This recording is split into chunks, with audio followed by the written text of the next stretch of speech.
I'm making a delicious broccoli rice casserole using some leftover holiday turkey. Of course, we need some cut up turkey. I'm going to use some frozen broccoli cuts, plus some cream of chicken soup, a Knorr rice sides packet, chicken and broccoli flavored. I need chicken broth. I actually have some turkey bone broth I made in a previous video, as well as some cheese. So with the broccoli, this time I'm using a steam-in bag of broccoli cuts. It calls for cooking it for I think 6 or 7 minutes. I only microwaved it for 5 minutes. I want to mostly cook it, get it nice and warm, not necessarily completely piping hot. And then I'm going to transfer it to this bowl because I'm checking to make sure there aren't any giant pieces. You know how broccoli sometimes comes with these enormous florets? I really don't want any of those. I want all the broccoli to be about the same size piece.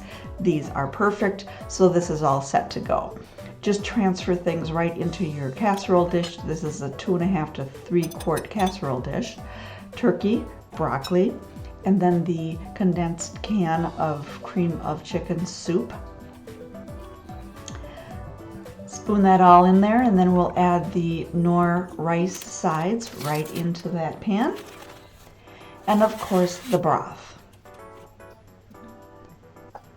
These are going to stir together really nicely. Oops, wait, don't forget we need to add some of that cheese in here. This calls for a total of a cup of cheese. I reserve a half a cup to put on the top once the casserole is all mixed together. But I do like some in the casserole itself also. So stir this really well. You can see some of that liquid is really looking very watery, and we don't want that.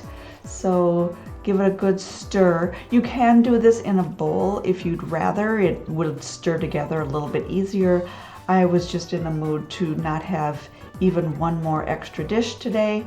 So I'm just going to do it right in the casserole dish, and it works just fine.